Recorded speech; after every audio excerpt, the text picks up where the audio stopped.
Imagine a living being that produces the highest quality fat and protein 9 out of 10 years, starting in about year 6 to 8, and continues to do so decade upon decade, century after century, all while requiring no fertilizer but sunshine, carbon dioxide, and rainfall, while making oxygen, filtering rainfall, building topsoil, providing habitat and food for countless insects and mammals, while casting a dappled shade across a yard on which 10 successive generations of children played, while the golden leaves swirl down upon them in lengthening light and fleeting warm autumn breeze. Now imagine a landscape filled with these beings as far as the eye can see, over every crest, blanketing every floodplain, and in each ravine, shrouding every hilltop. White oak, red oak, hickory joining the walnut, along with chestnut, reaching 120 feet in height and 8 feet in diameter, an overstory 90 feet above sugar maples. Mulberry, apple, pear, persimmon, and plum, and scores more, each offering up a bounty of produce in their own season after a spring of heavenly nectar. For anyone that's interested, that's a quote from Ben Falk, author of The Resilient Farm and Homestead. Hey, everybody, welcome to another episode of the Forest Garden Podcast. This episode, we're going to be talking about nut trees, how to grow them, the differences between the various species, and where to grow them, and just some tips and tricks and interesting facts about all things nuts. There'll probably be a lot of puns made, which I apologize for in advance, but we're going to go ahead and get started. Yeah, so I'm very excited today because, as our listeners may not be aware, Ben is in a master's program at the University of Missouri agroforestry program, and his, thesis work, I guess, is based on black walnut. So he's kind of a nerd in the nut tree realm that surpasses my own knowledge. So today our episode is going to focus on a lot of Ben's really in-depth knowledge on the topic and a lot of my wanting to know more about the topic and some of the trees that I'm most interested in cultivating, or maybe I am looking forward to taking over the stewardship of, but haven't, let's just say that Ben really knows what he's talking about here.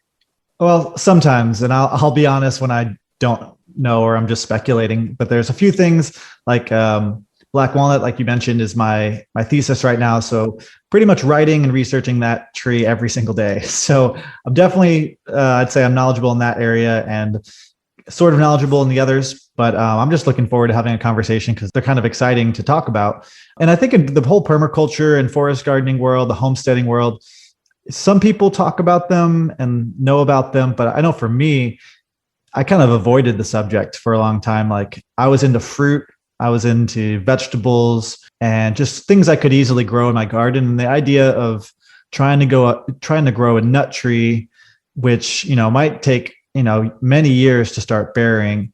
They tend to be expensive if you want to buy like bigger trees. They can be expensive, and then also some of them require a lot of processing to hull them and shell them, and so it just seemed like a lot of work, and it was a little bit less interesting to me. But there was definitely something about it that was I knew that eventually I'd have to learn because they're powerful. I mean, some of these trees can grow over 100 feet tall and live hundreds of years, and they produce staggering amounts of protein and fat and calories and the things that we just can't get from our garden very easily, like a typical garden or even like a fruit-based food forest. It's like, yeah, it's nice to have fruit and it's great for us and they taste great, but in terms of actually providing for yourself and your community, there's something about, nutritionally, a gram of fat has more calories, more than double the amount of calories in a gram of carbohydrates or a gram of protein.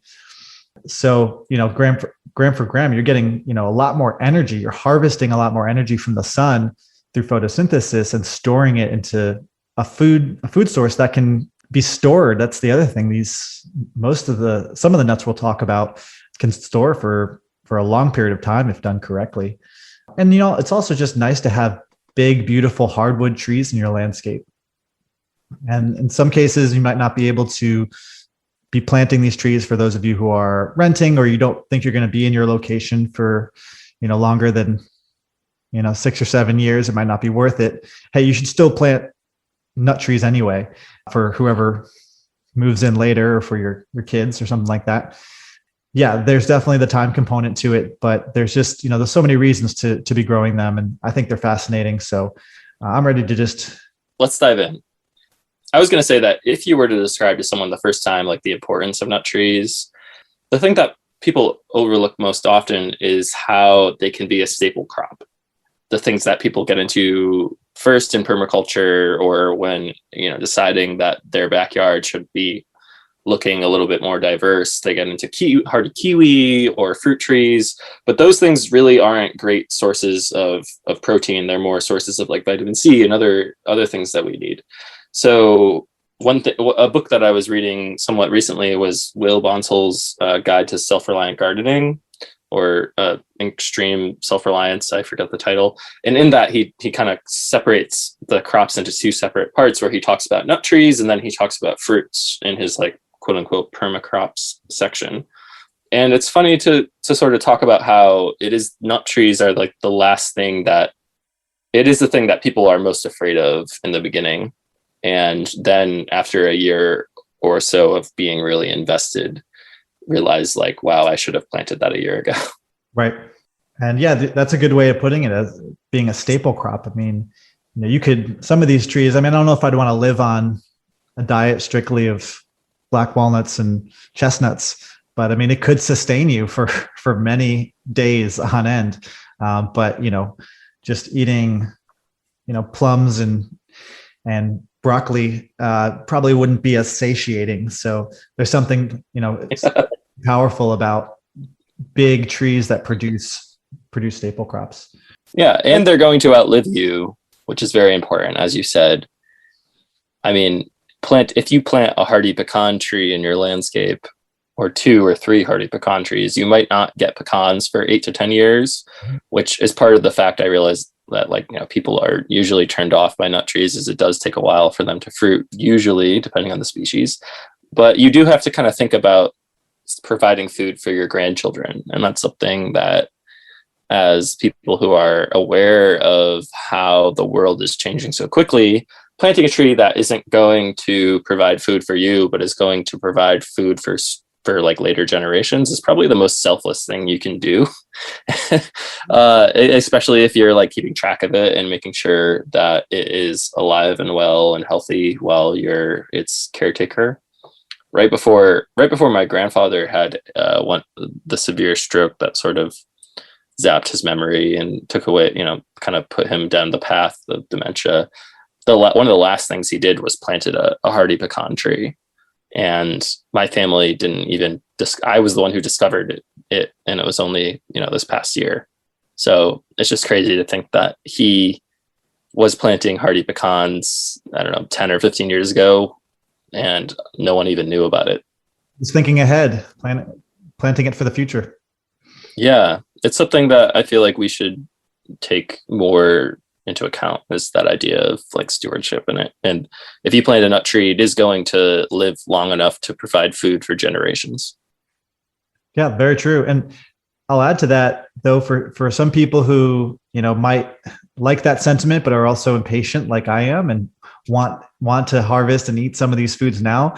Thankfully, a lot of, depending on where you live, if you live in the, Midwest US or the Northeast or the Southeast, there's a lot of just wild nut trees that you could be foraging for that I think are sort of underappreciated. I don't know how far we'll go down into the rabbit hole of, some of the even more wild nut trees like hickories and acorns, but we'll definitely, briefly discuss them. But, chestnuts and walnuts and pecans and even hazelnuts. I mean, those are all things you could just find while you're hiking. I've found while I was hiking, and I've definitely just kind of stepped over them before, thinking it was too much work to gather them and process them, but no longer. I definitely see the value. I think maybe we'll just start with the one that I'm most familiar with and could talk forever about, which is black walnut. I don't really have a sort of an outline of exactly all the points that I want to say. So I might just sort of talk about why I think it's interesting. The kind of transition from indifference, I was sort of ignoring it purposefully because I thought it was too much of a hassle for most of my gardening life. But now that's totally done a 180 because now it's all I work with for the most part. So black walnut, Eastern black walnut, Juglans nigra, is a native tree to the Midwest, and it's sort of naturalized to many other places around the U.S. and actually around the world as well. And it's a very popular hardwood tree for timber plantations. It has beautiful dark wood that's used for timber, like log production, or also for veneer. It's very, very valuable, and it commands a high price. But what I'm more interested in, of course, is the food value for these trees. Unfortunately, there hasn't really been a lot of breeding work done until recently to make the nuts of these trees comparable to what we're familiar with. So most people are familiar with Juglans regia, which is Persian walnut, and other types of Carpathian walnuts. And the main difference with those is that they've undergone a lot of domestication over the years, a lot of breeding and selection, originally from Persia. So many more generations of selection have made nuts that have a thin shell that crack open easily. Like you think of these holiday nut baskets where you can just take the walnut with that little bronze nutcracker that everyone has, and you can do it fairly easily. They pop open. There's a really nice big kernel inside, and you don't really think too much of it, but it's very likely that the wild version of that species was much harder to crack into and had a much smaller kernel. So that's kind of what we're dealing with black walnut. It's the wild types that you might see. They look like big, like kind of lime, yellowish green balls on the side of the road as you're driving. You might see those in the fall or hanging from trees. If you don't know how to identify them, they're pretty distinctive. But once you get the hull off of the black walnut, that you have the shell, and there's a lot of shell and not that much kernel in the wild types. But honestly, even the wild types are worth checking out because, like we were talking about, they're still going to be exceedingly productive, and they're basically free, high quality protein and fat. They're actually, out of all the nuts in the world that I'm aware of, black walnut has the most protein per gram. So especially if you're foraging for these things or just sort of gathering them as you're driving around spotting them, it's like, it's worth it to fill up. But yeah, so maybe I'll get back on track to the tree species. It's a really large tree at maturity, but it will start bearing even before 10 years of age, sometimes 6 to 8 years. That's kind of like the average. I would recommend purchasing an improved cultivar, a grafted cultivar, or seedlings from grafted cultivars. Shout out to the research center that I work at in Missouri that people can contact. It's called HARC, so Horticultural and Agroforestry Research Center at the University of Missouri. And in the winter and late fall, you can actually you can purchase Scion from some of the cultivars. And like I said, the reason is because if you're going to go through the trouble of growing, a nut tree, and you're waiting 6 to 8 years to see the first nut, you want to make sure that it's, good quality, like it's got a lot of meat to it, and it's going to be less work to process. So some of the selections that have been known to have good nut quality can have double to triple the amount of kernel that a wild type would. So I would definitely recommend getting grafted, improved cultivars or seedlings thereof. You could also plant the seeds themselves. You can purchase those from suppliers, or you can find them and gather them yourself from trees that are known to have good nuts. But you just have to watch out. The germination rate is not wonderful with black walnut, surprisingly. I don't know if it might just be a climatic thing, but of course you need to stratify them like many tree species where you're exposing them to cold. You could let nature do its thing and just leave them outdoors and stratify them that way so that they'll germinate in the spring. And there are other tips and tricks to improve germination, like gibberellic acid soaks will improve germination rates quite a bit. But that's going to be your cheapest route if you're trying to do the budget version, is just get seeds and from improved cultivars and plant them yourself.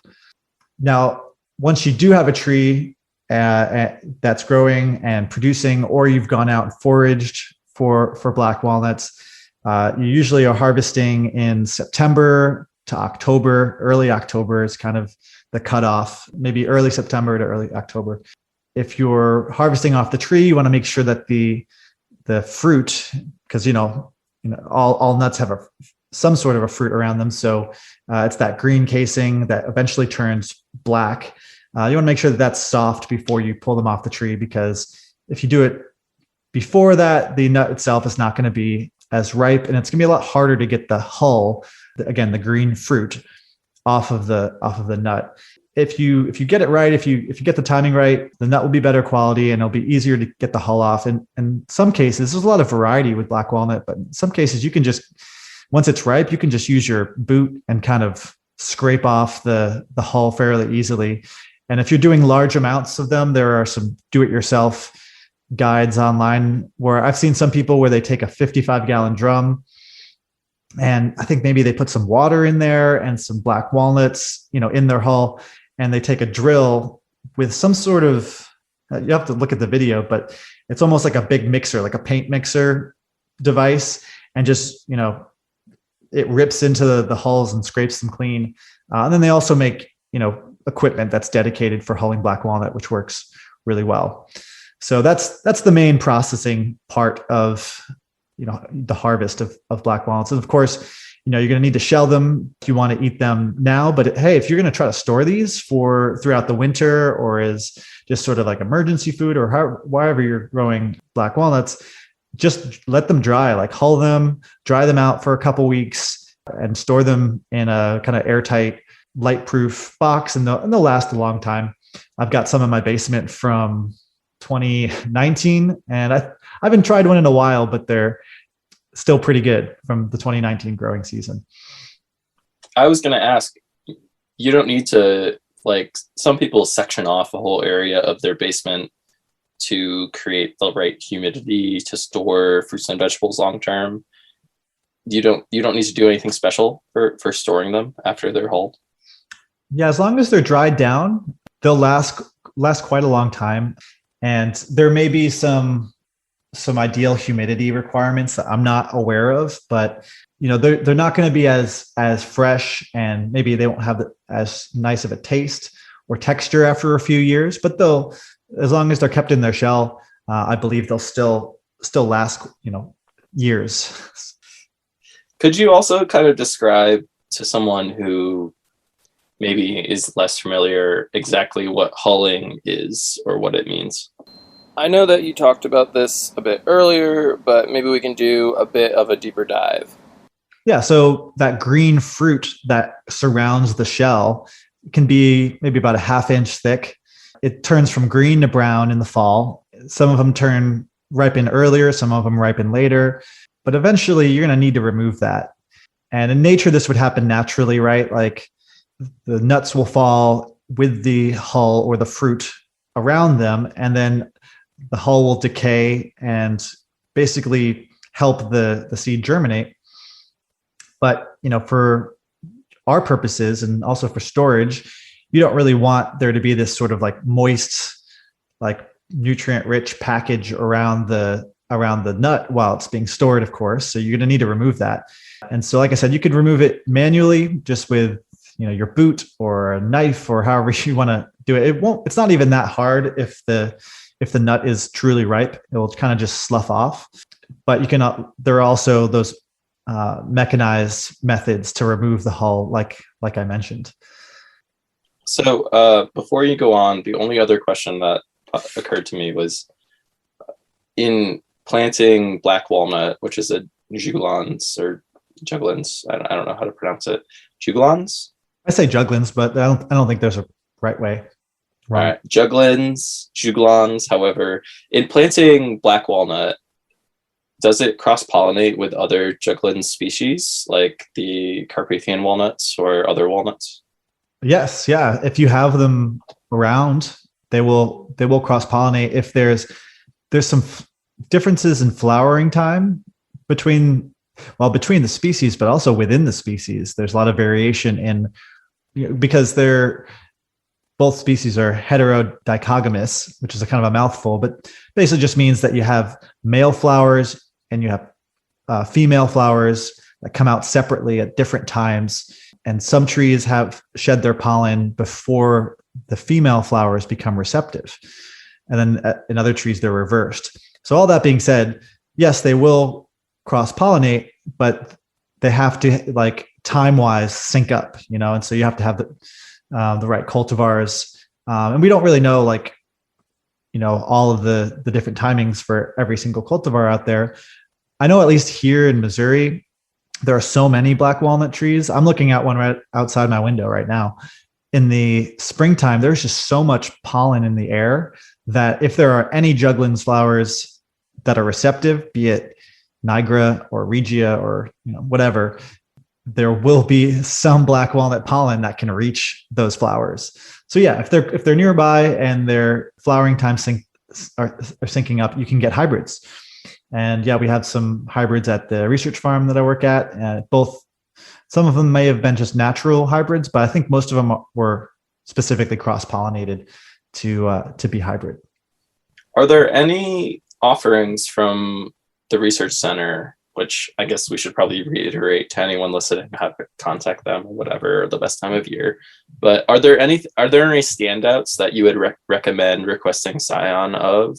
I mean, personally, I've only ever, there's a few places in the US where you can request seed and scion and that kind of stuff, and they're almost always universities and they always sell out real quick. So I feel like we should, give people the lowdown. Yeah, definitely. So there's a collection at the Horticultural Agroforestry Research Center, the Center for Agroforestry. We have a pretty big collection. There are original cultivars that have names to them that were collected. They probably all have kind of interesting stories. Grew in someone's backyard and they found that the nuts were amazing, so they got it to the local extension office and they reported it to University of Missouri, and someone got out, gave it a fun name and brought it back to our collection 30, 40 years ago, whenever it happened. So there's, all these named cultivars that I can definitely recommend. And then there's also crosses that have happened through the breeding program that have generated even better types, but those aren't available yet for kind of individuals to get scion from. If there are opportunities for growers, people who have acreage that they're willing to devote to these improved cultivars. And if that's the case, you can totally get in contact with the center and let people know you're interested in getting some of this, the new selections of black walnuts to grow out. But if you're someone who just wants to, plant some for your backyard, as far as the nut quality goes, that's kind of the focus of the program, like which ones produce the best, most full plump kernels, because that's what we're all looking for, and like thin shells that are easy to manage. There's a cultivar called Emma K, which is really great. Like we do a lot of crossing with Emma K because it's just such a good standout nut. There is Sparks 127. It's another really big, high kernel percentage nut. That's a beautiful tree. Sparrow is kind of the most tried and true. It's the classic black walnut that we have in our collection, probably more than anything else. And it's kind of middle of the road, right? It's very adaptable. It's tough. It produces a lot, but the nuts are good. They're a little bit smaller than the other two that I mentioned, but it's still a great tree. And there's a reason why we have so much of it.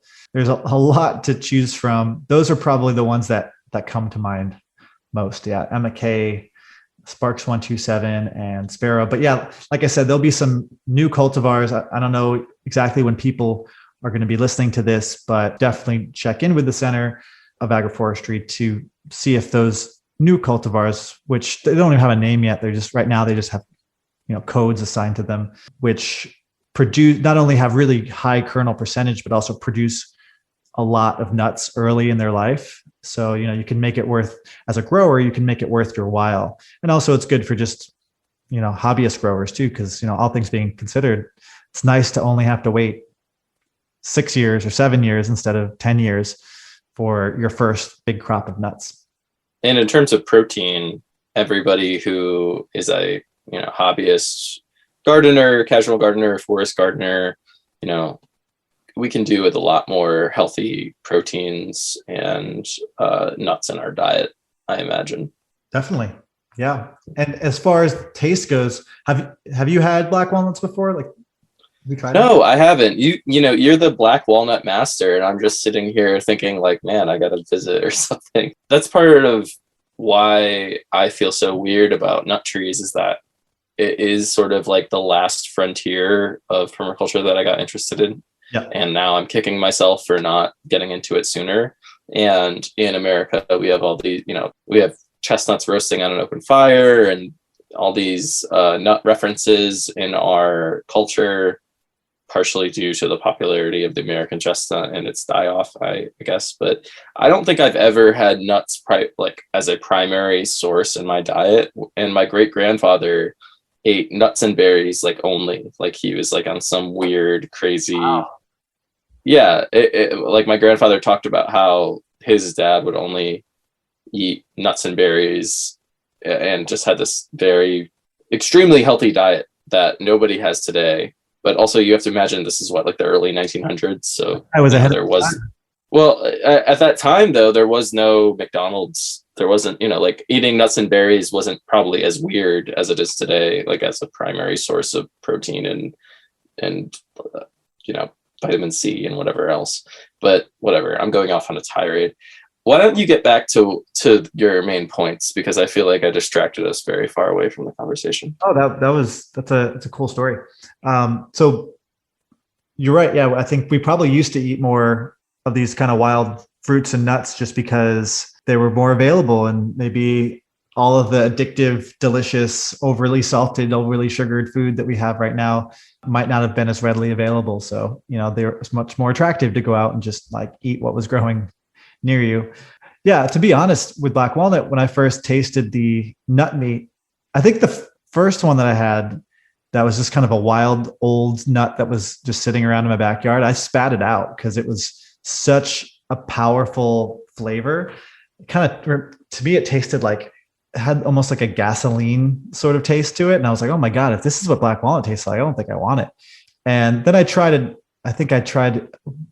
one again later on that was a bit fresher, and it was another wild one, and it still was like so strong. I was like, I really don't think I like this, and I have a pretty strong palate. So that was another reason why I sort of shied away and wasn't really interested in it. And then when I got to where I am right now at the school, where they're like, this is the species you're going to be working with for the next 2 years, it's like, well, I don't know how I feel about that. But being able to try these sort of like improved selections at the farm, which is really what people oftentimes, these are the ones that people will plant, some of these named cultivars. I've definitely found some more milder tasting ones that at this point I think I prefer them over the English walnut, or excuse me, the Persian walnut. I prefer the name Persian walnut over English walnut. But yeah, Juglans regia, the one that everyone's tried and bakes with, that one just sort of tastes completely bland and neutral to me right now. Black walnut has a really bold, it's really hard to describe. It's a very complex flavor. It's buttery because it's got fat in it, savory, it's got protein, but it has a lot of like volatile notes of sometimes I think it has a bit of like a cherry flavor to it, kind of a fruity floral overtone. And some of them of course are stronger than others and have some unpleasant notes for me, like they're almost too strong and a little bit too bitter or spicy even.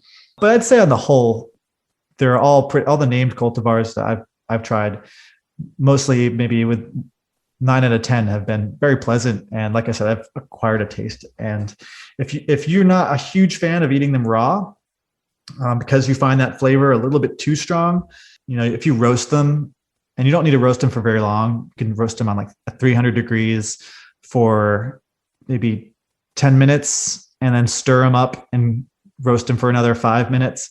That's probably all you need.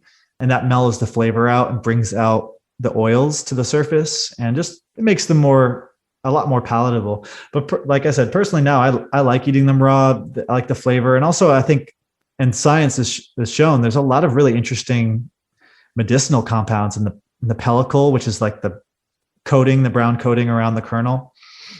that's potentially anti-cancer, antibacterial, and just has a lot of health benefits. So it's all those really strong flavors I know are probably nutritional compounds that are really good for me. So I tell myself that too. But I think everyone should try black walnuts. And if they're a little bit too strong, you can, of course, like I said, just mellow them out a little bit. So maybe now's a good time to sort of talk about the Carpathian walnut tree I discovered only today in the backyard of the property I'm going to be stewarding soon. And I'll set the story up just real quick. So black walnut is considered a really tolerant species to the cold, and the Juglans regia is thought to be kind of not tolerant to cold and only grows in more mild or Mediterranean climates. But there are certain types of walnuts, the Juglans regia, that do grow in cold climates, but we don't know that much about them. So it was really cool to hear that you found one. Yeah, these discoveries seem to keep happening. My grandfather, I guess, was really way more of a plant nerd than I ever knew, which is very cool to discover these days. And he planted a Carpathian or Persian or English walnut. I mean, they have many names, but your choice of name is Persian, and I'm interested to know why. I think if I was going to choose a name for this plant, which everyone likes or has their like preferred name for the plant they cultivate, there's usually 6 names for a plant from every different culture. I feel like I would choose Carpathian. I feel like it sounds the best. But yeah, my grandfather planted a seemingly very cold hardy Carpathian walnut tree in his backyard, potentially when he was my age, and like over 75 years ago. And it had been, for my entire life, it's been producing an incredible amount of nuts. We haven't done anything with them. I don't know if my grandfather ever tried processing them or if they just got eaten by squirrels, but I do remember throughout my entire childhood, this tree having just an immense amount of nuts covering the ground below it, which was probably more of like an annoyance to my grandparents, I imagine. Once life gets hectic, having a bunch of nuts covering the ground, either half shelled or full, is probably, you can't mow over it or whatever. But I should talk a little bit about the history of Carpathian walnuts. The reason why it has so many different names is that it's a walnut that's native to originally the Carpathian Mountains in like Korea, but it was eventually brought through Persia and then into Europe, which is why it has the name English walnut in, hundreds and hundreds of years ago. The Carpathian walnut and the English walnut are the same Juglans regia, but there is a wide variety of hardiness within them. So some people say that, the Carpathian walnut is the colder or the more cold hardy version of the English walnut, but that's kind of silly because they really are exactly the same thing. It's just the diversity within the species. So in zone 6, probably when my grandfather planted it, zone 6A, this walnut tree has been flourishing. Supposedly the nuts have a sweet taste and oily texture, supposedly. Do you recall if do the nuts themselves just drop on the ground without the hull or the fruit, or are they kind of still encased in the hull and fruit?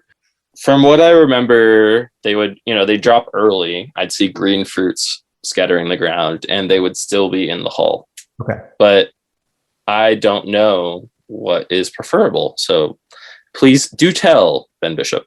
Well, I was just curious because that's one of the nice things about Juglans regia versus nigra is that at least maybe some of the cultivars, maybe not all of them, will actually, open up.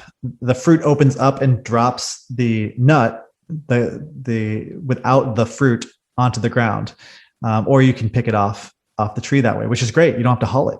As far as I know, they don't really have to hull a lot of the nuts that are in production in California. They just gather the nuts themselves, and the fruits either remain on the tree or kind of just drop off separate. But it might be the sort of thing that was a cultivated trait that a certain percentage had, and then they bred that into the population because it's just easier to manage. You don't have to. I'll say firsthand that dealing with the hulls can be kind of gross later in the season. They get they're black and they can stain your hand and your hands and clothing. And some of them can get infested with maggots depending on where you live and the cultivar. So the fruits are not pleasant to deal with. So yeah, I was just curious to see if your tree drops the nuts free of the fruit or not. I guess I'll have to find out. I mean, I will know in a few months. Mhm. At the other property, there used to be a hickory tree planted here, and I experienced many a hickory nut falling and being just attacked by squirrels. I guess that's like the next question I had for you is just, as someone who now is going to be inheriting this Carpathian walnut tree and also a hardy pecan tree, how do I, is there any defense from squirrels, or is it I just let them go free and some years are better than others?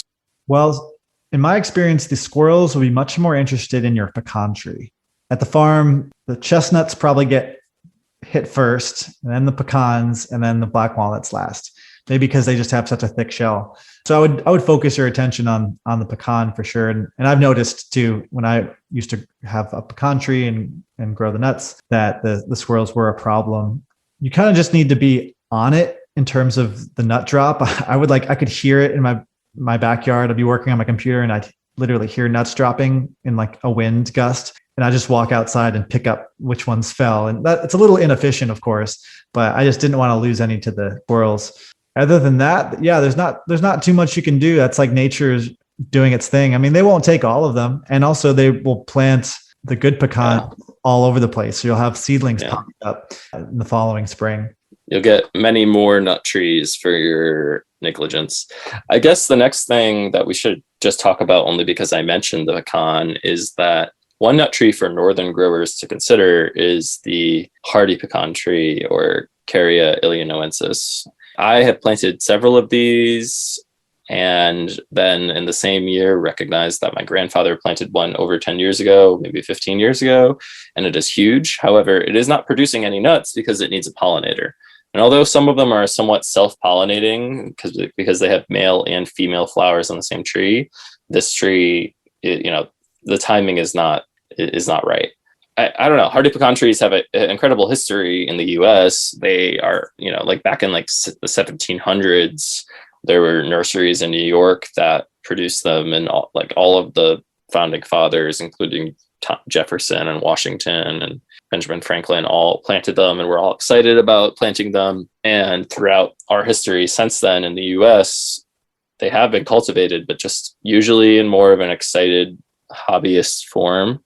Just, I assume when my grandfather planted them, not cultivated on a grand scale in the North. So I was wondering why not. That's a really good question. They're really huge trees and they can take a while to produce. They're more popular in, I've seen plantations in the South and parts of the Midwest too. I think like I said, I know less about pecan than I knew with black walnut, but I think there are cold tolerance issues as you go to more northern latitudes. And also, just in general, when it comes to cold tolerance with fruit and nut trees, like a tree might be able to survive a winter, but it could still experience some dieback, or maybe it doesn't experience dieback, but the flowers that come out in the spring, maybe there's a late spring frost, and so it kills the flowers and it doesn't produce a crop. Or again, pecans might be able to produce a crop of nuts over the course of the season, but then there aren't quite enough heat units in your climate to properly ripen them. So, it'll start to grow a crop, but then before it fully ripens, it just kind of, the winter comes and the nuts are no longer viable. So I think that's the main limiting factor when it comes to more northern pecan growing, is just lack of cultivars that can survive with the lower amount of heat units that are available there. It's sort of like people trying to produce almonds or apricots in the Northeast. Like, it is possible to grow almonds and apricots in zone 5 in upstate New York, but more often than not, they'll get, all of the blooms will get knocked out by a late spring frost. But actually in my area, we definitely do have the heat units to produce them. We're like zone 6B/7 in an inland area where the 100-degree days are way too often. So we do have the heat units. I just need to find a pollinator for the tree that's on that land. But maybe we should segue sort of into the American chestnut just a little bit and talk about what we do know about it. I don't know too much, but when my grandparents were my age, or when my great grandmother was my age, maybe, the American chestnut trees were just this like incredible, perfect nut tree that was great for timber and nuts, and grew to be these like incredible champions of the forest, up until the point that a chestnut blight from Asia, or like East Asia, was introduced just like on a boat that brought timber over.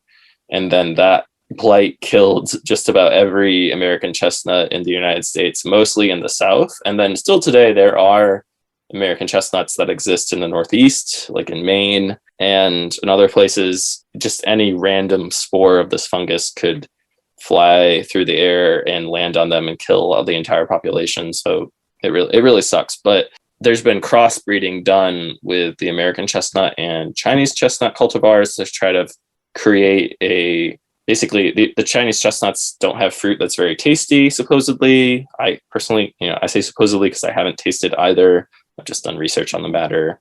And the Chinese chestnuts were immune to this fungus, but American chestnuts were not. So there was crosses done to the point that we have trees that are 31 out of 32 parts American chestnut and 1/32 Chinese chestnut, which allows for the blight tolerance, but also creates really delicious fruit. And the blight is called Cerophonectria parasitica, and it was introduced back in like the 1800s from East Asia.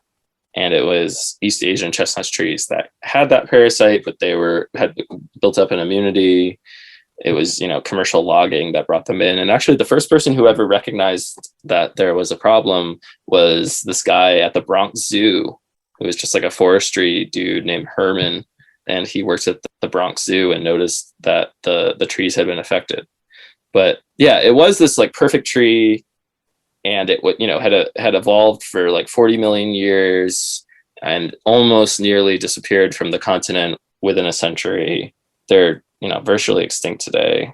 I think the disease was called like ink disease or something like that, and it started in like the early 1800s. But there are still American chestnuts in the US, and there are breeding programs to sort of try to revitalize them, which is very exciting because I would like to have chestnuts in a tasty, delicious, available form throughout all of our native forests again.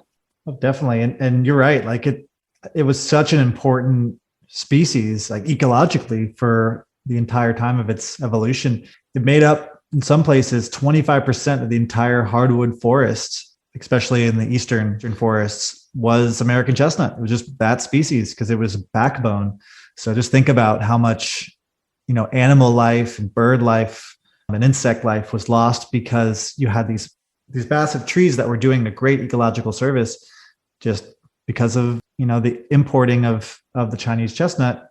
We lost a lot of them. Yeah, it's definitely, there are a lot of very passionate people that are trying to bring back American chestnuts. I haven't actually tasted a pure American chestnut before. I think from what I've heard, I think they taste pretty nice. I've tried the Ozark Chinkapin before, another type of American chestnut. But actually, the Chinese chestnuts are also delicious too, I think. And they've had a lot of domestication in China and other parts of the world. So it was kind of, I don't blame them for wanting to bring them into the US to grow, but they didn't necessarily know all about the different fungal spores that they could be importing. So now we're a little bit more careful with imports and exports. Before we move on, and I would like to pick your brain about the chestnut tree that you gifted me that you just mentioned, which is very happy. I should mention it is growing.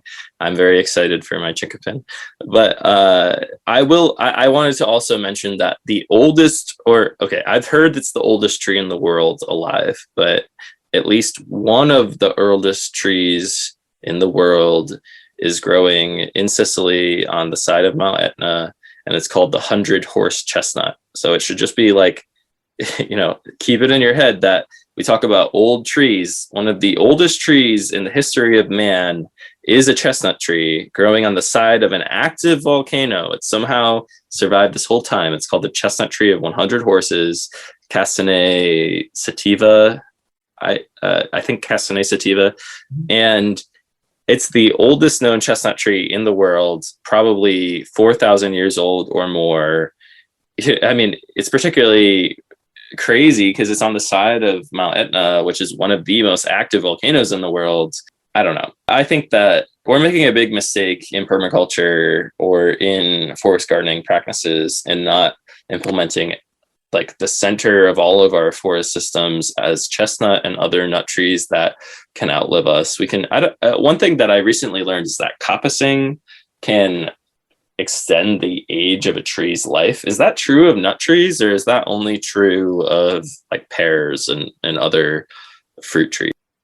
Oh yeah, I mean, especially the European cultivars and European species. Our American species haven't necessarily undergone that sort of selection process because we never had to select for resprouting capability. But in European cultures, like you mentioned, I think the tree you mentioned is in Italy. I mean, chestnut plays such an important role. And I believe they also traditionally do some coppicing in the Mediterranean, coppicing and pollarding. And for those who aren't familiar, you're just basically cutting the tree strategically at certain points of its life to benefit from the resprouting effect. And you can sort of freshen up the tissue of a tree. So instead of having like a old tree that the wood can eventually start to rot and die, you're just constantly refreshing it in a cycle. And so, yeah, I believe you can do that with chestnut. I don't know how that affects the production or what have you. Yeah, that's a good point. But yeah, I believe that, especially hazels are also really great resprouters. If you want to learn about chestnut culture, yeah, definitely study not just China, but also Mediterranean, so Spain and Italy. The last thing that I want to say is just specifically with this tree to any of our listeners, just look up the chestnut tree of 100 horses. There are an incredible amount of resources that show you paintings from the 1700s and illustrations from the 1800s of this tree. The fact that this tree can be photographed today by tourists and has been painted and made art of throughout the history of our civilization is incredible to me. Yeah, I haven't actually heard of this tree before. Thanks for mentioning it. It's beautiful. I just looked it up on Google right now. And yeah, I'd much rather go and see something like this on a vacation than, I mean, the Mona Lisa would be cool to see, but I mean, this is even more spectacular. And yeah, I totally agree. I think we need to be considering these long-lived tree species. I mean, imagine a world where we get, the majority of our calories from tree crops, our carbohydrates, our proteins, our fats, in a way that each year the roots just go deeper, the trees grow taller, they sequester more carbon, they support more wildlife. We'd be a lot healthier for it too. So that's kind of what I fantasize about in the future. But we can start now by just, planting these species everywhere we possibly can. Chestnuts, until last year, I hadn't really had much experience cooking them, but I was under the impression that they were like other nuts for most of my life. But really, the chestnuts are starchy for those who've never tried them before. They actually have the consistency of almost like a potato or sweet potato. The flavor is not that unlike like a sweet potato. It's hard to describe. It has its own unique. It's almost like if you mix a sweet potato with corn, like it almost has a corn flavor too. But they're good. You can boil them up. You can roast them. You can make flour from them. You can make bread. They make a cake in Italy called a castagna cake, or I might have that name wrong. But yeah, you can use them anywhere that you'd use a starch, basically. But the only thing is chestnuts won't store very well. You have to kind of freeze them. Like they won't store in their shell. They'll rot. And left in the field or outside, like I said, the animals love to eat them because literally you can just you can bite into the shell with your teeth and it will pop open. You can rip it off, and then you have this kind of chewy, starchy carbohydrate basically, and you can eat it raw. Like I don't think they even taste half bad raw. They're very sweet, but a little bit mealy. So yeah, if you never tried them before, you can try to just check them out. You can order them online, or you can maybe even find some in your area. They sell them at farmers markets. in some locations, and even produce markets if you're in a city or in a rural area that has Chinese chestnut production. And really, I think the U.S. could scale up its chestnut production quite a bit, because a lot of these tree crops we're talking about can grow on land that's not really suitable for other crops. Maybe it's chestnuts like it dry. They need moisture, but they like it to be well drained. So higher up on landscapes, they can grow on hillsides. So there's a lot of area of land where we could be growing these important food crops. And the hardy pecans can grow in wet areas, which is an area that, like wet meadows are not cultivated in the United States, but they could be with hardy pecan trees. Yeah, absolutely. All these have their own little niches where they do best in. And so I would just say for people who want to grow some chestnuts, you can get grafted varieties, but what seems to work better, especially if you're in, a more northern climate, it's better just to get seedlings from known cultivars, named cultivars.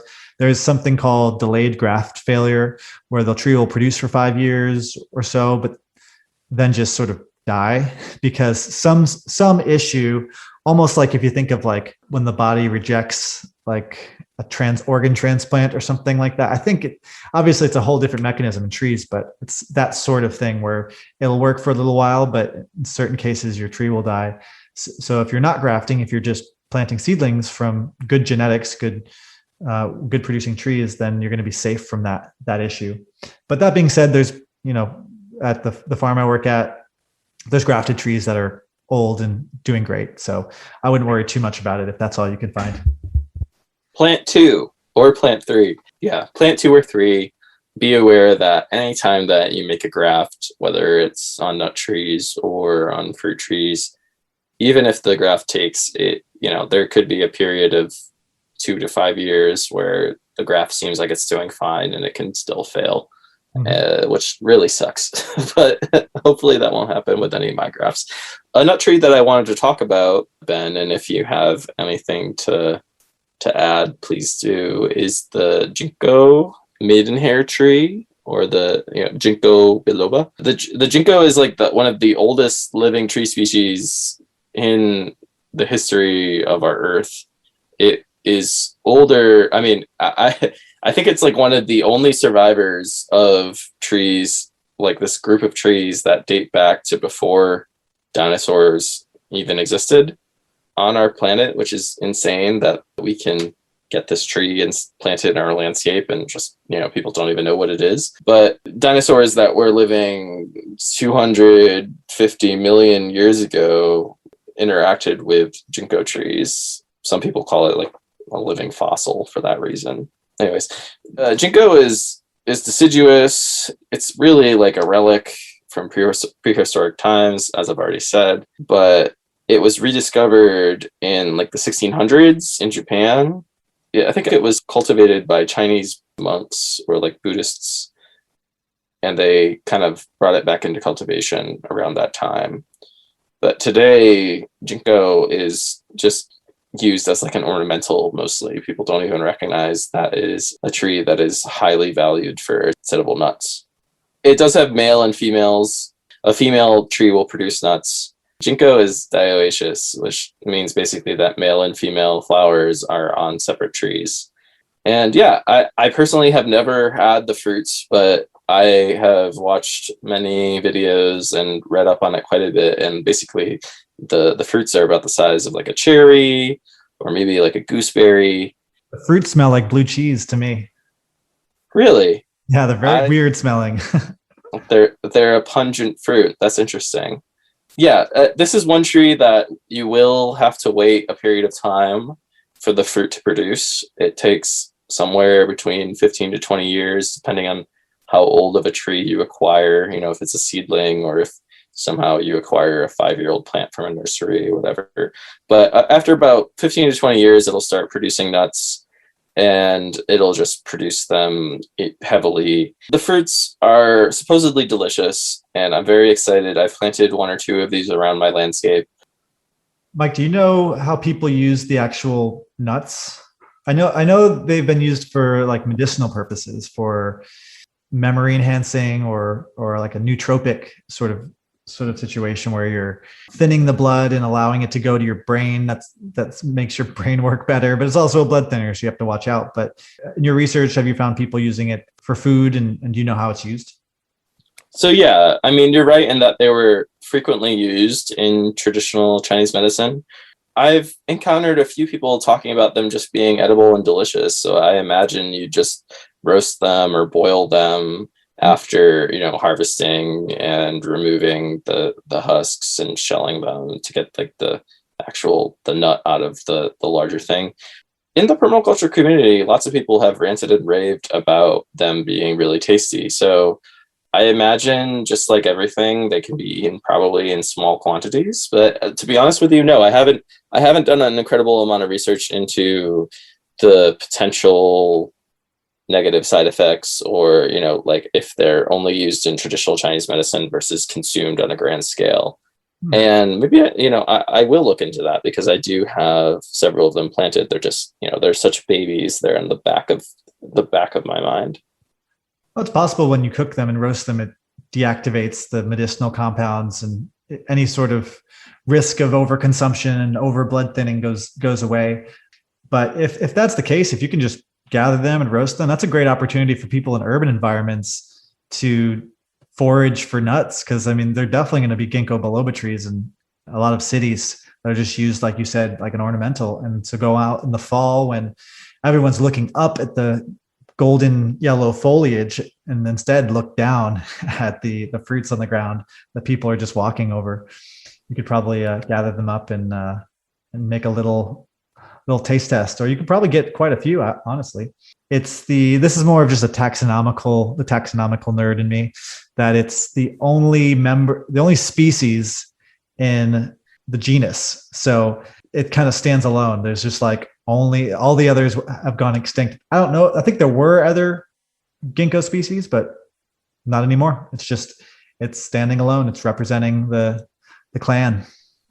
Yeah, it survived it must have been the least tasty of all of the species in the clan, because all the dinosaurs ate the other ones. No, but as to what you were saying before about cooking them, I've seen just on like Instagram or Facebook and the various plant nerd community groups I'm a part of, people just, in one case, like in a saucepan, like adding water of about like a half an inch or more, like, covering the nuts with water, and then just adding like sea salt and boiling it, and then just, eating them like warm, just straight, saying they were amazing. So your observation is probably right, that they were, used in traditional Chinese medicine when they were not cooked. And then now we Westerners are just like, this thing tastes good. But I bet they either way probably cook them up too. Actually, I'm going to make an addendum to what I said before. I just confirmed it. It's not only the only species in the genus, and not only the only genus in the, let's see if I get this right, the only genus in the family, but it's the only family in the order. So there's like an order of the Ginkgoles, and it's the ginkgo biloba is the only species in that entire order of plants that's still alive. Wow. So yeah, the rest of them must have been tastier. Who knows? But that's cool. I'm going to try to harvest them this year if I see any.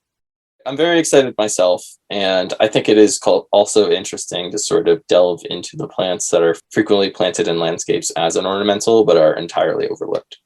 So we talked a little bit about pecan, and like I said, I have some experience, but not a ton. But that's definitely another tree that I'll close the pecan section by saying that it's probably one of my favorite tasting nuts. You can just crack them open, eat them raw. Those of you who haven't tried that before, they're great. They taste excellent fresh, and usually have to dry them before you crack open to make them easier to shell. But in either case, I think that's a great tree to plant. Again, it's a very large tree.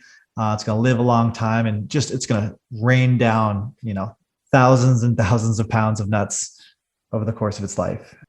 You can get grafted pecan trees are usually the way to go. You want to make sure that it's scab resistant, that you're not having pecan scab in your area, or if it is an issue, try to find cultivars that are scab resistant. So that's all I'll say about pecan, because I don't know too much. My favorite cultivars are Posey and Kanza. Very cool. Should we touch on hazelnuts? Please do. I don't have a ton of experience growing the Europeans. I've grown the Americans a little bit. Essentially, the long and short of it is you have the two. There are many species, but the two main ones to be concerned with is the American, the native hazelnut that we have here, which is very, very hardy. You can grow American hazelnuts as cold as you can get it. Like even up in Fairbanks, you might be able to grow some American hazelnuts, depending on the cultivar. Fairbanks, Alaska. In general, it's zones 4 to 9 you can safely grow American hazelnuts. And it's a multi-stem shrub. It doesn't grow too tall, very hardy, produces nuts, great. The only issue is the nuts themselves are typically not very large. They tend to stick to their involucre, and I can never know how to say it, but basically like the hull that surrounds it. They don't drop free of that. So there are some challenges to like commercial scale adoption, but they're great for the homesteader. But you want to make sure you find some cultivars that produce larger size nuts if that's important to you. And you're going to need multiple individuals to get pollination, to do the cross pollination. And then so the other species is the European hazelnut, which is not a multi-stem shrub or multi-stem tree. It's a single stem. So it's got more of a classic tree shape. It grows a bit taller, maybe around 15 feet or so, and produces larger nuts, bigger crops. It's undergone more cultivation over the years. But the big problem is, we've talked about disease already a lot in this episode, but the big problem is that if you bring it over to the US, we have Eastern filbert blight. Filbert's another name for hazelnuts. And so this is a pathogen that will kill the tree after a certain amount of time or just reduce the yields pretty consequently. So it's a big issue to the adoption. If it weren't for that, we could be growing, lots and lots of European hazelnuts all over the US. So similar to chestnut, the US is doing a lot of breeding at universities like Rutgers and OSU, Oregon State, to basically try to get either the genetics of the big nut producing Europeans into the Americans to improve the size of the American hazelnut nut size, or the other way around, where you're trying to get the genes for resistance from the American hazelnuts into the European varieties so that they can survive and actually survive long enough to produce, a lot of crops over the years. So there still needs to be more breeding work done, but there are cultivars. There's cultivars of American that produce large hazelnuts, great. And there's cultivars of European that are somewhat resistant to the Eastern filbert blight. So we're making progress. And so there's no reason why people can't start growing, especially if you live in areas where I don't know exactly where Eastern filbert blight is not a big issue, but if you don't have it in your region, you could certainly try growing the pure Europeans. But otherwise, I would stick to hybrids that are a little bit harder to find, but you can certainly find hybrid hazelnuts on nurseries online. But yeah, the hazelnuts, they are in a shell, and you need to shell them after harvesting, and you can roast them and you can preserve them that way. They're tasty. They kind of have like a floral, fruity taste to them, I think. Yeah, I've only grown the Americans, but I think they're a very oil-rich nut, very fatty nut. You can press it into hazelnut oil. Some grocery stores are selling hazelnut oil now, which is really cool. And it's been even suggested as an alternative to soy oil production. So instead of destructive annual agriculture, we could be having fields and acres and acres of hazelnuts growing that can be pressed for oil, and the carbon sequestration would be much, much higher in that sort of environment than a typical soybean plantation. Do you like hazelnuts? So I don't have too much to say about hazelnuts, but I would like to talk about the yellowhorn nut tree, or Xanthoceras sorbifolia, which is another tree that kind of entered cultivation around the 1800s, I believe originally in Eastern Europe or Russia, and perhaps in Germany. Yellowhorn also has been called shiny leaf yellowhorn, or the hyacinth shrub, popcorn shrub, or even the northern macadamia, because it's been rumored that the nuts resemble macadamia nuts to some degree or taste somewhat like them. They produce abundantly, and what's really really cool about them is that you can plant a yellowhorn nut tree in the north in zones 4 through 7 and have it start producing nuts for you after only 2 or 3 years of planting it, which is very very different than most nut trees that you'll plant, as we've already talked about. So if you get a 2-year-old tree, it could be producing nuts a year after you put it in the ground, depending on if you plant it dormant or whatever. But yeah, so it produces abundantly. It's very slow growing and long lived, but it does produce nuts early. And once established, it also produces edible leaves, and it produces edible flowers. The seeds are also pressed for oil and, eaten by human. The seeds are the nuts, and we eat them. They can also be used for like animal fodder if you raise pigs, for example. But on like a hobbyist scale, it's just apparently a very delicious alternative to other nut trees. It was originally native to like northern China and northeast Korea. It kind of resembles a sumac, which is true of lots of very interesting plants. Like Tunis sinensis also looks like sumac. So don't let your, local kid who mows your lawn rip it out for you. It is interesting how it is only cold-hardy to zones 4 through 7, because that means it really is kind of a nut tree for northern growers. And it can handle full sun, but it likes some light shade in somewhat moist soil. But something to consider is that it has a really large, deep taproot, which it's an incredible trait for the plant. So that means essentially once it's established, after a year or two, it'll tolerate just about any drought. Anything that has a really long taproot, you can plant it somewhere that it gets really, really dry, and they'll do just fine because that taproot is sucking up all of the moisture from deep, deep, deep in the soil. And yeah, I don't know. It's a very exciting tree. I have been trying to source it for a little bit, and I know that Edgewood Nursery carries it up in Portland. I stupidly did not pick up one when I was up there.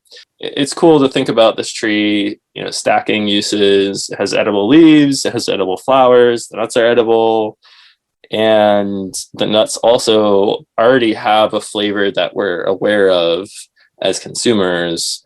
Most people have had a macadamia nut at least once, or, some people have had macadamia nuts before and think of them as a sort of like prized nut. And look at that. We can plant it in our backyard in New England and eat it and enjoy it. Mike, you're blowing my mind. I don't know anything about yellowhorn, but I'm looking up some photos now and listening to what you said. I really want to try growing it, especially because you said it produces so early in its life. Yeah, I really wonder. I mean, you said it tastes like macadamia nuts, which is amazing because I love macadamia nuts. And it looks like they produce pretty prolifically as well. So, and especially I like what you said about the edible leaves and flowers too. It is certainly an overlooked shrub or tree that needs a lot more attention. I overlooked it.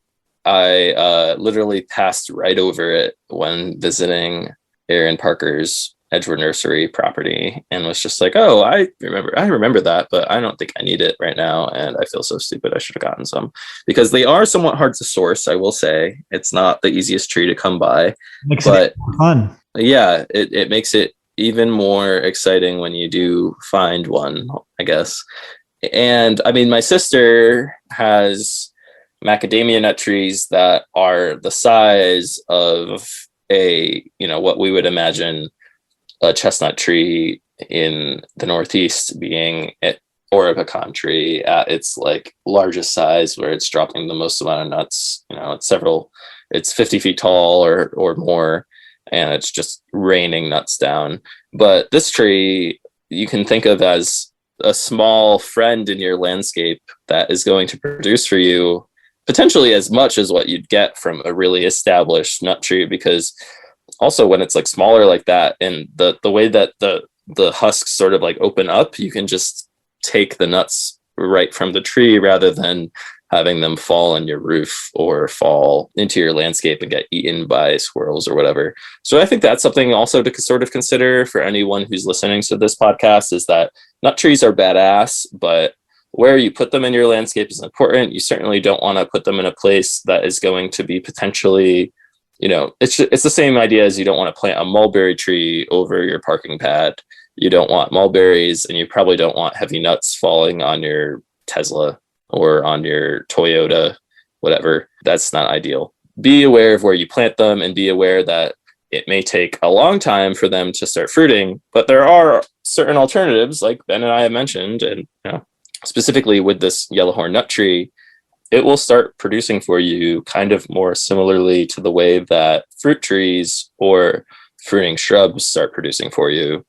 So it has a lot more of an interesting, function in forest garden landscapes in that way. Do you know if it's particularly invasive or aggressive, or is it keep to itself? So it's funny you bring that up, because one thing I was going to say is that maybe part of the reason why this tree is not cultivated more often is that Americans are so afraid of anything that isn't native. And in landscape design, frequently people are only making native landscapes these days after learning from the mistakes of people in the past who have planted just one tree that they didn't realize was so prolifically invasive after a certain, let's say it's like it grows to be 50 years old and then suddenly it's everywhere. But no, I don't think that it has any red flags popping up. I mean, at least when we talk about the plants that we're most interested in, like if we were going to talk about Fuki or Oenanthe, it is nowhere close to the invasive category, as far as I know. I found a site that with a little bit of information on here. It says it's pretty slow growing, less than 12 inches a year. So yeah, that's pretty manageable. It's not going to get out of hand. It also says it can be used to make biodiesel, which is really interesting. It's like 800 gallons of oil per acre if you press it, like you were saying. It's interesting how it is a very slow growing tree, but also produces early.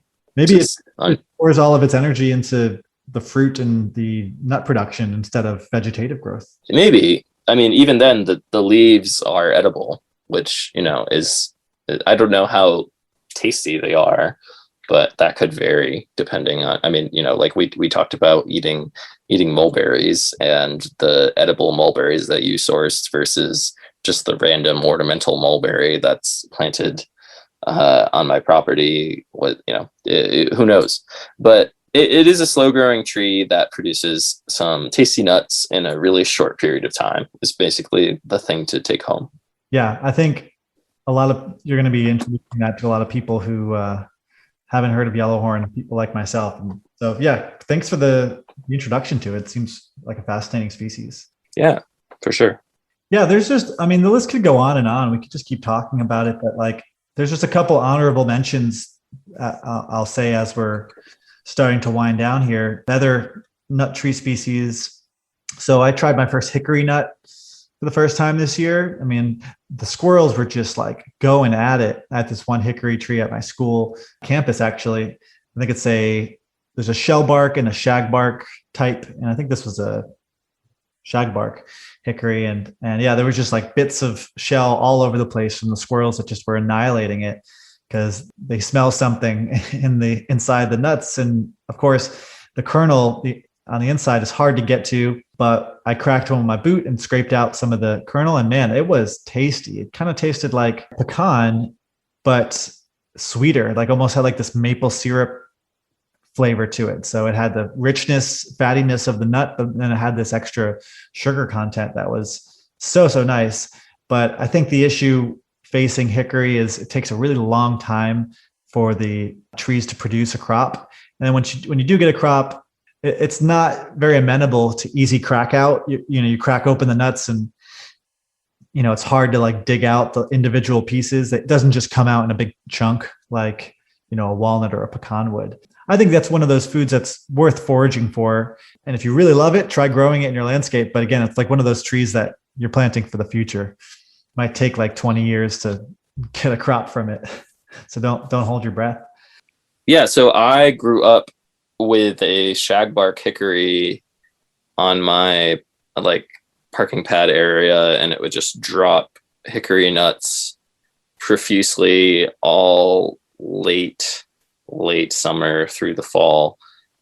And the nuts, like you mentioned that it was hard to extract them from the shell. Frequently what would happen is that they would drop and already be sort of brown and accessible, and sometimes it was really hard to get to them, but other times you could just pry it open with not very much work at all and just have the inner nut from the shell or from the hull.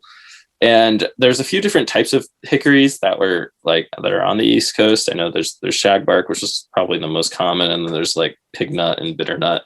I don't know which ones were the most edible. Like I said, I never actually tried eating them, and I'm regretting that now, because having a hickory tree that was very, very, very tall, dropping these nuts, it was an annoyance to us only because we were just stupid Americans at the time. But today, I would certainly try to, I wouldn't even have to forage for them. I would just have to process them and use them in, my culinary efforts.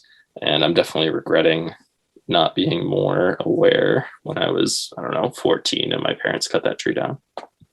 I think we all are kind of plant blind or food blind sometimes to certain species. And then they look back and be like, well, man, I wish I used that tree more or that plant more, because there was plenty of it.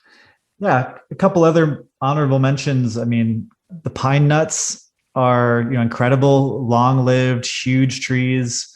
Pinus edulis is a really great species for the edible nuts. And this Pinus coreana, I think the Korean nut pine, which is the more common when you buy pine nuts in the store, those are the kind that you're going to be able to grow. You got to check the hardiness level, because I think that the Korean the pine nuts are pretty hardy, and some of the other stone pine nuts can be grown in colder climates. But I think the pinyon pine, which I mentioned, is more of like a Western warmer climate. But I mean, in terms of production at maturity, like you're getting, hundreds and hundreds of pounds of pine nuts. And I've never had to harvest or process them before. There might be a little bit of work that goes into it, but man, really healthy food from trees that could live centuries. It's exciting to think about shifting more of our food consumption and cooking and culture towards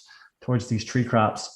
And we haven't even discussed acorns, which there's a whole culture to process acorns, to leach them out and make flour and bake with them, or cook with them in other ways, which, it's not going to be the same as bread that you make using wheat flour, but there's combinations where you could use half and half and get something that's really healthy and locally grown, but still has some of the same characteristics of regular bread. And there are people who are working on breeding low tannin acorns that won't require leaching at all. There's a tree researcher, Eliza Greenman, that's working on propagating the lint white oak, which is a historically noted low tannin acorn. And I think there's maybe a couple other varieties out there that have low tannins that are great for consuming. But even if you have regular acorns, it's not that hard to leach out the tannins, and which are kind of bitter. Try them out and start consuming them in your diet. Talk about just like an easy, abundant source of food. Well, it might not be that hard to leach out the tannins, but it definitely is time consuming, is one thing to mention. And also the reason why you're leaching out the tannins is they actually are really bad for you. Mm-hmm. So, your oak trees are dropping it's important to plant oak trees in your landscape for this reason, to produce acorns, not only for you, but for every other mammal around you. But the tannins in those acorns require basically several washings or strainings of the tannins, which said that Native Americans would, and this is all hearsay, but it's said that Native Americans would essentially put the acorns into some sort of bag inside of a larger system in a river, and the river would wash the tannins out, and they would leave them in that situation for weeks, if not months, and then go back to harvest them. And in the modern era, there's a lot more quicker ways to filter out the tannins, but it still is very, very time intensive to do that. Yeah, I'd heard that as well. And there's a friend of mine who was wants to get into the acorn flour business. And he was saying that you could get away with just boiling with enough water. You just boil the acorns for, I don't know how long it would be. I would assume a couple hours, and that can leach out the majority of the tannins. I haven't confirmed that, but you're right. I think there are some other strategies to shorten it up. But if you do it in a large enough batch and you're preserving it somehow, I think it could still be worth our time to do. And if we start to really work on the low tannin acorns, then we don't even have to worry about that at all. There still might be, like the Lindt white oak has basically zero perceivable tannins, because my understanding is there's different types and shapes of tannins that some of them we have receptors for in our tongue that we taste it as being bitter, and then other shapes and sizes of the tannic acids escape our tongue receptors. So when you taste it, it tastes like a chestnut, like a sweet chestnut with no bitterness at all. But yeah, you still want to make sure that it's tested to not have other types of tannins that we can't taste, and then those build up if we eat a lot of those types of acorns, which probably would have some health effects. So yeah, that's a whole different culture. If people are interested, there's a lot of information out there about acorns for human food, but there needs to be a lot more information. And there's probably some nut trees that we left out today, and maybe we'll have to do a part 2 at some point. Maybe we'll bring your brother-in-law on again, and you can talk to us about macadamias or some of the other tropical nut species.